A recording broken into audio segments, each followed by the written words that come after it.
Next, a software that I've been encountered, which is called upgradehub to visualize the code differences for a proxy contract.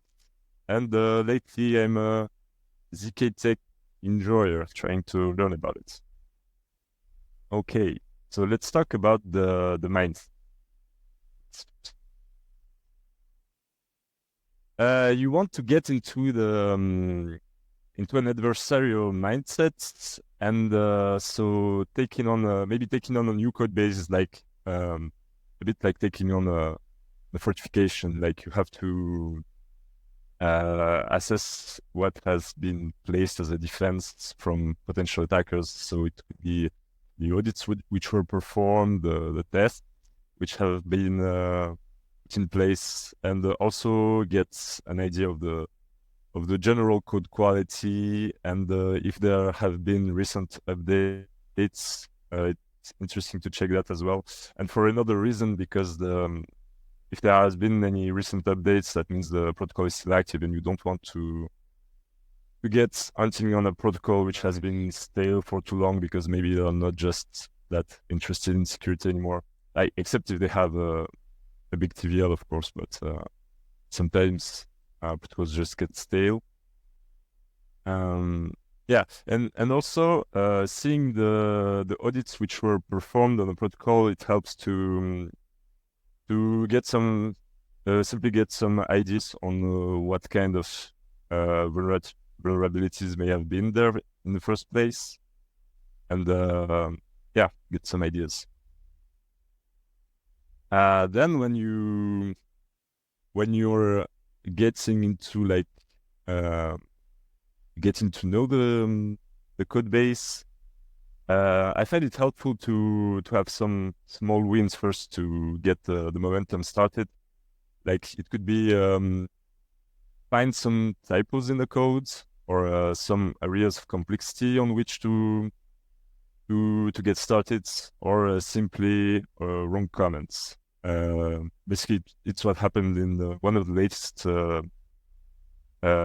vulnerabilities that I reported. It was simply a comment which indicated that this edge case is safely handled here, and it wasn't the case. So that's always interesting to see a comment being wrong.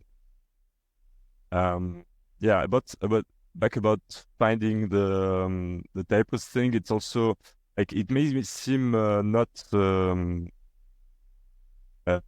Not trivial relevant, things, but right? How does that help? I mean, it's about I think it's about getting to think that, okay, this code is not perfect, and I can take on it. And so I found these small things there. That means Awesome. that the code, I mean, some pieces of the code have not been reviewed thoroughly, and I can take it. Like it's doable. The first step is to think that it's doable to find something. Makes total sense, bro. And yeah, a bit about know when to stop reviewing a code base. So sometimes you get a lot into it, and like you're down the rabbit hole, and you can spend a lot of time on a code base. So I think there are obviously, like, the obvious one would be when you found something interesting and you want to report it. So it's maybe helpful to report it quickly to avoid getting duped and stuff like that.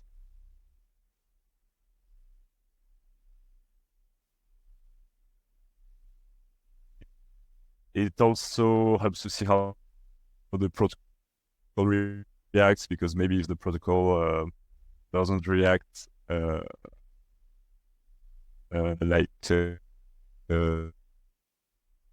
it may be a look for more things in that protocol, because and so that's time lost. I see. And the other indicator would be maybe when you investigate some piece of the code and like you feel you know it well enough to re-implement it from scratch.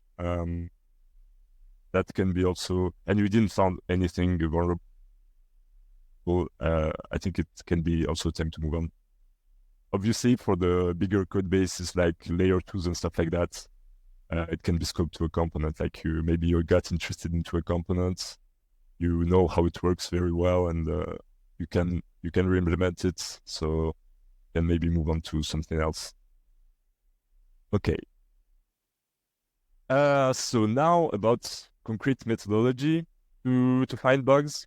So there is one approach that I find helpful is to first start with identifying the roles that are present in the protocol.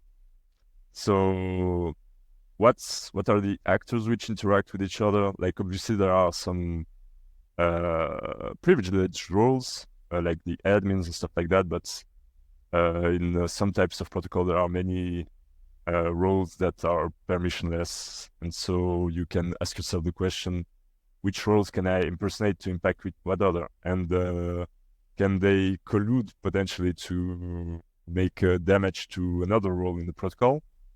So there's an example below in which in the lending protocol there are the borrowers, the lenders, and the liquidator, and sometimes you can find a strategy where the borrower can also be the liquidator, or they both collude and can cause an impact on lenders.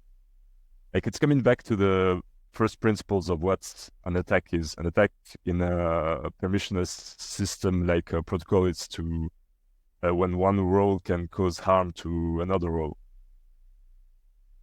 So it can be useful to identify all these roles.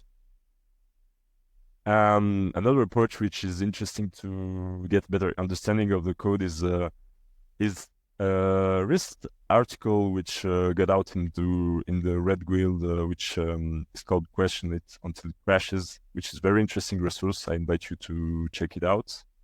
And basically, it boils down to following up a trail of questions. Like, you can start with really simple questions, like what prevents me from just withdrawing everything from the protocol? Is there any way that I can change the underlying state, which oftentimes happen when you have things like balance off, which is used in the protocol, which can be subject to token donations and stuff like that. And following the trail of this simple question, it can bring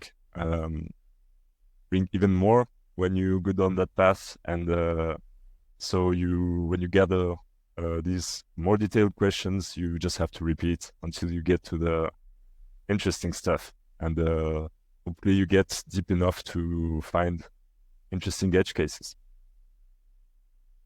So talking about introducing interesting edge cases, reason about functions in isolation is quite simple.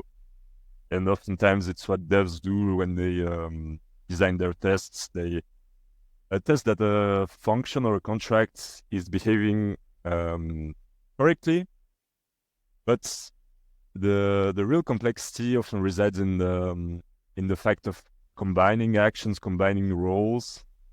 So you may be interested in finding, in experimenting what kind of sequence of actions is not predicted by the devs. What are some external protocols the protocol is interacting with, and so that comes back to the previous points. Like if you can change the state of the external protocol or the account of the code that you're studying right now in the external protocol, it can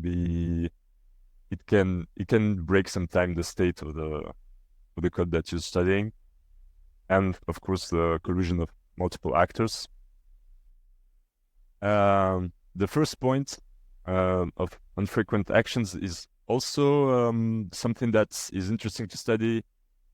Like you had this the Euler Act, which happened earlier this year, happened because of that, because you had like a a function which was mostly unused, but had unintended consequences, which was donate. It was called donate something, if I recall correctly.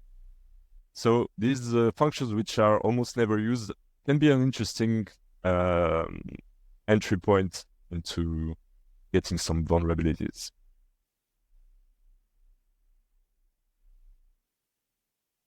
When you have studied the code base and you gathered some entry points for your vulnerabilities or interesting ideas which can be exploited, it's critical to like test these ideas as quickly as possible to confirm that you have the right mental model for the protocol. So a good idea to start is to simply play with the test, see if for the scenario you envision there is a test which is close to it, so you can easily modify it and see if some assumption that you yourself made work in reality. You have to make sure that the idea that you have it corresponds to something that the dev has missed. Like it should have some reasonable level of complexity, because if it's something too simple, you're still left with the question: if is it something that was intended in reality, and maybe it's something that just I didn't understand about the code base. So it can be helpful to explicitly identify the wrong assumption that the developer made. And obviously, in that task, knowing the stack, like the EVM, if you're talking Solidity and the language, it helps model attack paths later on. Like you can maybe keep some of the steps above to just mentally model most of the thing, and with a reduced false positive rate. So that's cool. So now that we have something juicy that we've found, how do we report it? So we have to build a POC. I would add, like, you can use a hard hat or Foundry to do this. I would advise to use Foundry because it's really simple, and like it's simple to write, but most importantly, it's simpler to read, and that's important to really bring your point across.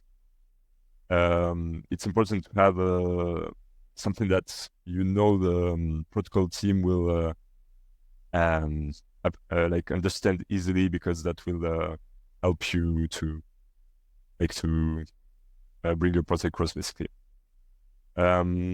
Some tips when you use Foundry to get started quickly and finish quickly is to like you have this protocol which is on mainnet mostly, and when you have your entry point, which is your address, you just use this first command, which is cast interface address. It's really nice. It downloads you the whole interface with all the functions into a file, so you can simply use it in your POC, basically, and to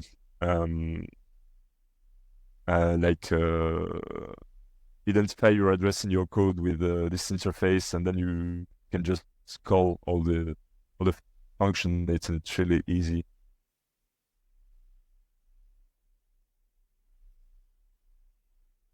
A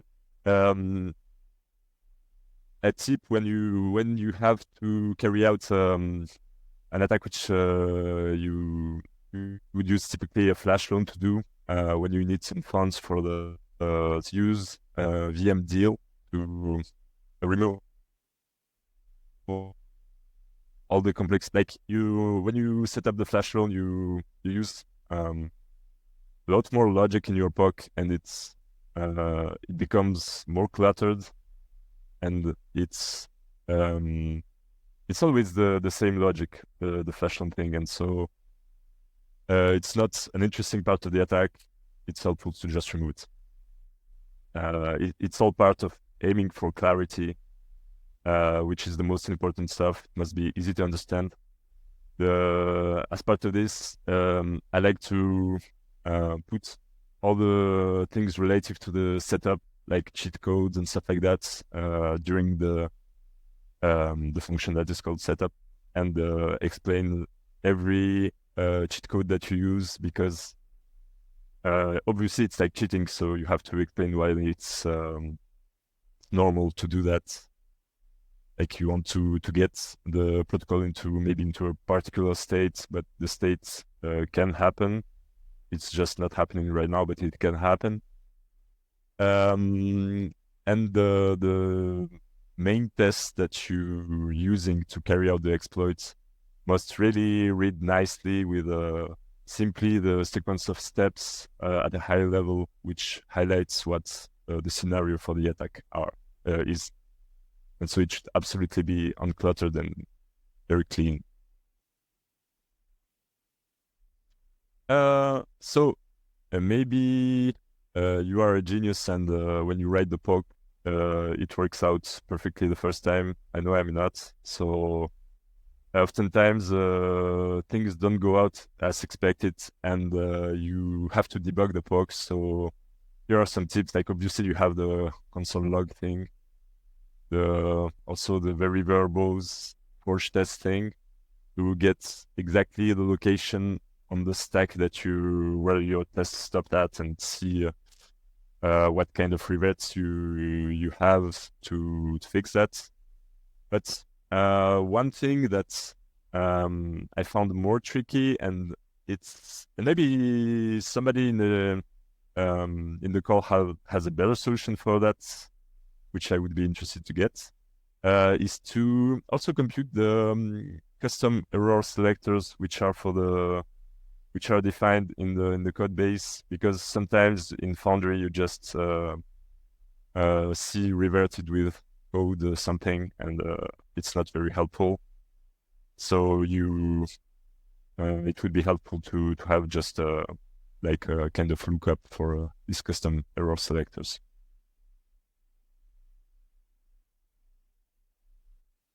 So you have built the POC, submitted your reports, and now it's time for following up with the protocol. First thing first, you have to manage the expectations a bit, because there's the best case scenario, which is that your vulnerability disclosure is simple to explain and to exploit. It's critical impact, like you have loss of funds or theft of funds, and your attack can be carried out permissionlessly.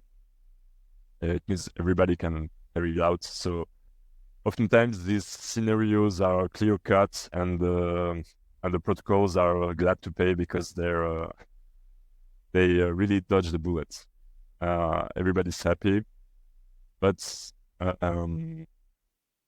many scenarios are not as clear cut, and so you have to start out with assumptions, start out with particular states. It can sometimes not be carried out by everybody, and so when that happens, you're almost certain to engage with a discussion with the sponsor, and in that case,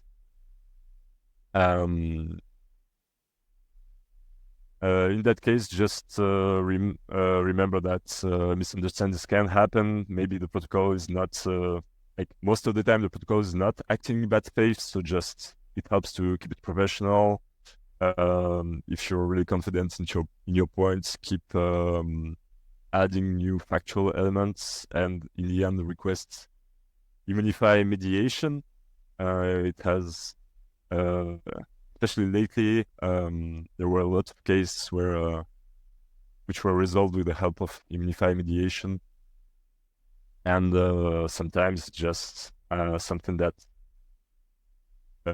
can be accepted, like it's known to the protocol, or it's something that they genuinely don't care about. So in that case, just move on. Some other alpha can be to like develop custom tools which can help with like have an edge in that bug bounty game, which is really competitive.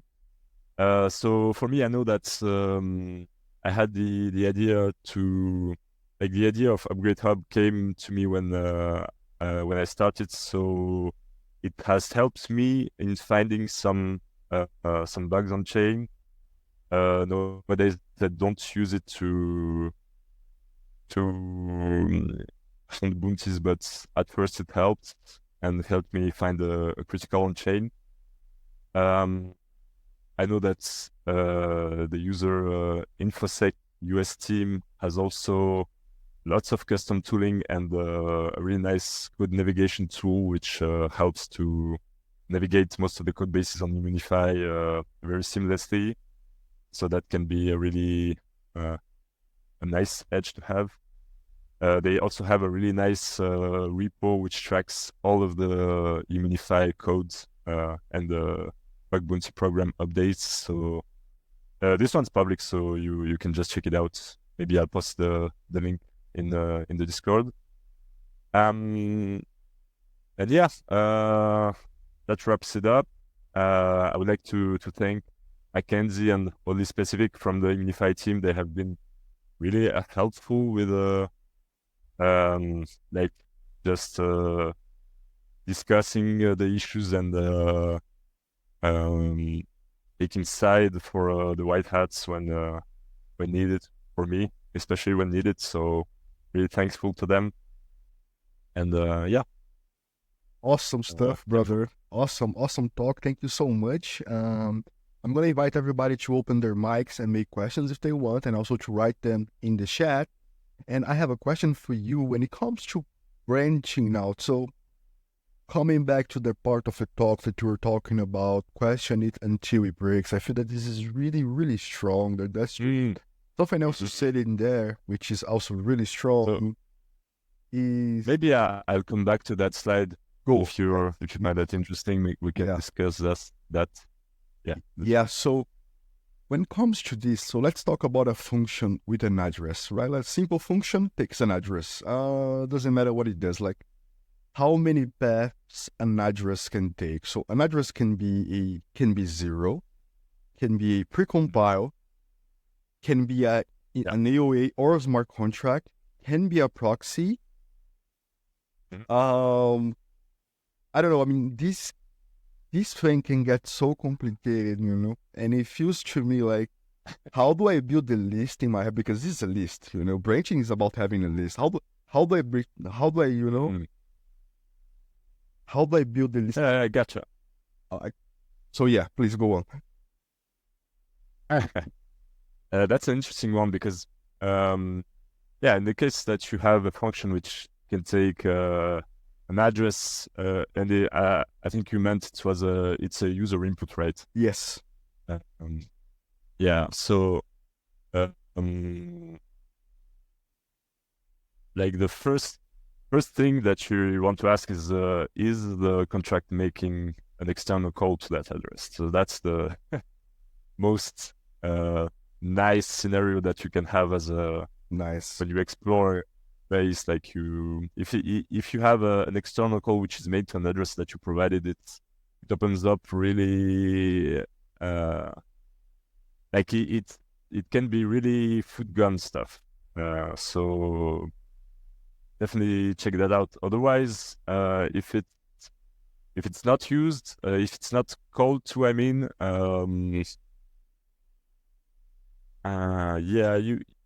it can still be useful to check that it's not address 0. I mean, it's not usually it's not accepted as a vulnerability itself because it's user mistakes, but it's always interesting to check that that user input is sanitized, and if it's not, it definitely can break somewhere else. So it may be a general indicator of the possibility of vulnerability. I don't know if I answered. Yeah, I understood it completely. I just there's any kind of implementation that you see bugs often. So let's talk, for example, oracles or external calls, as you just said. There's any any piece of code you see developers make mistakes often? Yeah, obviously Oracle's has been a major food gun for many real life hacks which happened, especially with the like more complex LP stuff, balancer LP. Like obviously the things such as the curve, read only, reentrancy things, stuff like that. It's usually also the maybe the hardest things to estimate and find correctly. Like it usually involves a lot of math. Coming back to the point that I raised in the slides is the functions which are not used often. So I used the example of the Euler hack earlier this year, but I find often that in the lending protocols, the liquidation logic is something interesting because it's something that's a bit less often used than the obvious borrowing and lending functionalities, so can have some interesting intricacies which can be sometimes exploited. You know, you said something really interesting also in the slides. It's something that I actually talked about with an engineer from OpenZeppelin, and I was asking him what is the main difference between what OpenZeppelin does and what other auditing firms do, because they obviously do a little bit better, right? Or they know how to create infra for that. And he told me that OpenZeppelin usually looks into the other protocols. So, for example, if they have a token or some sort of taking whatever, they're going to see how that token fits into Aave. So they're going to look on how the code behaves in there, on Compound, on Uniswap. So they will try to see if they can manipulate the state from an obvious point of view, you know? Yeah, exactly. And bro, something that I've been seeing a lot and something that's quite common in protocols is dealing with curves. And sometimes the most magical errors for me seems to be the rounding errors, right? Because people manage to get these strange, like, so they have this number combination and you get a little bit of a gas grief or you get a little bit more expensive. I mean, yeah. How do you usually approach that? Have you ever audited something like that? The rounding error stuff? Yes. Yeah, so I mean it's all about like rounding error is something that's maybe overlooked at first because you deal with reasonable amounts, I think.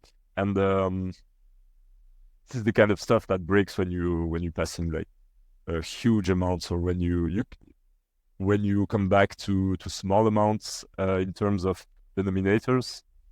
So there's the obvious, I mean, not the obvious, but very well known inflation attack now, I think. Yeah. Yeah. It's very likely that everybody here at least once saw that, but it was reported a lot in audit contests and stuff like that as well. But that's the opposite kind of things, where it's when you start with a vault which is empty, and then you use you use a donation. You make a very small deposit, and then you use a donation to have this big imbalance between the funds in the vault and the number of shares, and so it's an inverse rounding thing where you have the denominator which is very small. So it all boils down to bringing very big amounts or very small amounts where reasonable amounts are expected. So maybe the approach would be to do that, test some logic where you expect rounding errors with the boundaries, with the biggest amount you can imagine and the smallest amount you can imagine. Awesome. I'm going to move to a few questions from our community here. First question is from Cergyk.Eth, and he's saying, how do you deal with big code bases when you have a lot of contract contract A, contract B, contract C, and all the functions calling each other. How do you usually visualize or deal or go through that? Okay, so that's an excellent question because actually the this slide where we stopped at, it's I think it's my biggest go-to when tackling very big code bases such as layer twos with maybe optimism or SDK sync, stuff like that, where the code bases are so big that you can feel overwhelmed very quickly. It's to like open some part of the code that you find intriguing, and then just like following the trail of the questions. And that's where it's especially useful to start with very simple questions. Like the first one here is a good one. Like what stops me from just trying to input an amount and taking out the number of fonts which I want. Like maybe for an L2, the equivalent of that would be so there's some logic which handles writing to storage what prevents me from just inserting some transaction or a contract which enables me to write at an arbitrary storage in another contract or stuff like that. And unrolling these really simple questions helps diving deep into a component. And usually, what's good about this is that the trail, if you follow it, it stays into like it stays and it defines a more narrow scope than what you would get if you read all the thing. Amazing, buddy. Next question is, what was your approach when you first started, and what would you do differently? Interesting one. So when I first started, I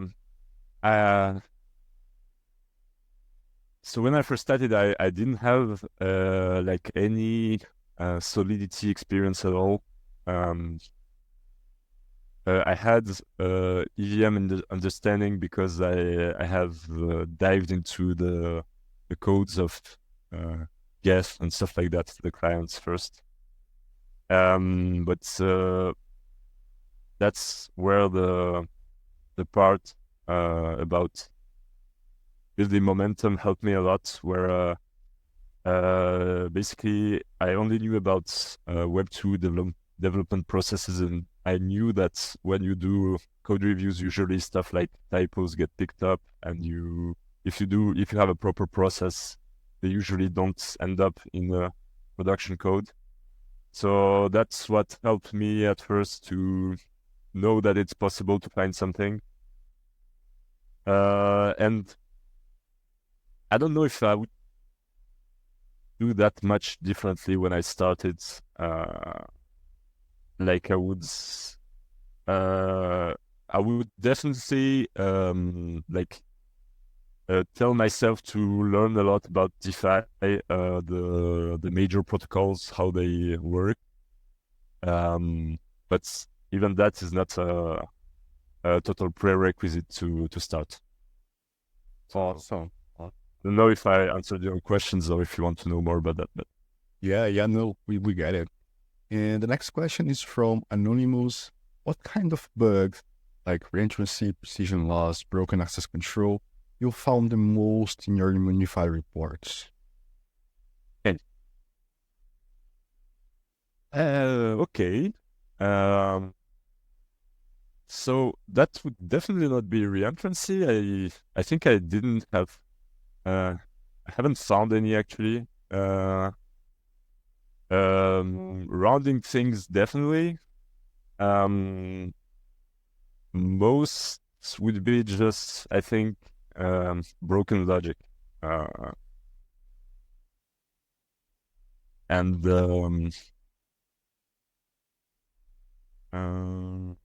yeah, I don't think I have like a one particular vulnerability which stands out. But yeah, all I know is not that much reentrancy and not that much assembly stuff, maybe. Awesome, awesome, Yeah. brother. Anyone wants to open the mic and make a question? Not?